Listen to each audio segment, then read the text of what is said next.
Welcome to Morning Matters, where everyday talk covers about what really matters. Joining us today is our special guest, Denise. How are you doing so far today? First of all, thank you for inviting me today, Mr. Iman. And I am doing good so far. I am very delighted to be with you here today at the studio to share my thoughts, and very importantly, to shed light on Enna, something you we should don't go to talk about sleep. It's enough. getting Well, late now. we're You really have glad to class at have you morning here. tomorrow. Hopefully, the I know, studio Mom. isn't too I cold will for you sleep this morning. later. You know, It's sleeping late is not surprisingly good for your health. cozy, actually. Great Whatever. to hear. I assume you've already probably heard about the term Bystander index, right? Yeah, it's one of those psychological terms that sounds technical until you realize how real and tragic it can be. Sometimes we hear something, a cry, a crash, or even a voice shaking, and for a moment we pause, just long enough to know something's wrong. But then we look back at our phones and move on. Not because we don't care, but because caring means doing something. But the silence doesn't erase what happened.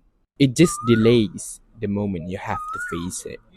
And when that moment comes, It often comes quietly.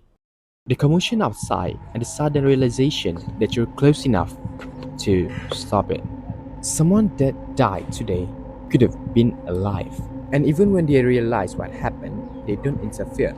They just tell themselves, it's not my place to interfere. and so they keep moving. Yes, but the silence moves with them. Okay, let's start small. There are behaviors that people see every day. Enna, look at this. Someone died at your neighborhood this morning. Do you know anything about this? I think I don't Someone know. litters, needs the bin. You saw it happen. Others Yeah? did too. Is there something wrong? Or maybe they didn't. Nothing. But no one says a word. We're conditioned to stay quiet. Okay, what about someone that you know? A friend who suddenly seems distant. That's one of the most dangerous kinds. And because they don't ask for help directly, we convince ourselves they're probably fine.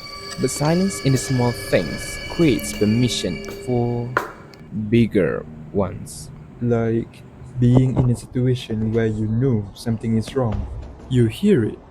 You know something's wrong. Maybe you even reached for the door. That moment, that pause, is everything. You think about stepping in, but fear talks you down. And in that silence, the damage is done. Okay, what happens when the roles are reversed? When the one who stays silent suddenly needs help. That's the will of it. The silence you normalize, it eventually finds its way back.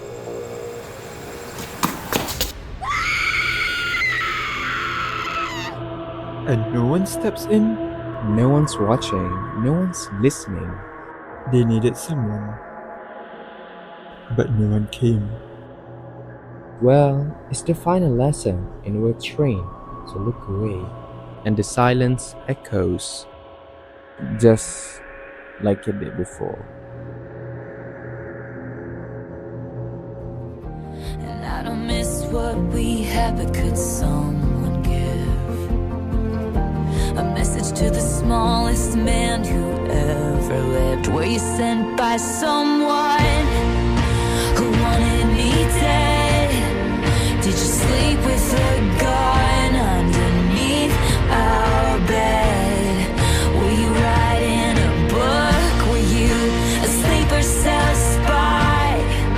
In 50 years will all this be declassified, and you'll confess why you did it.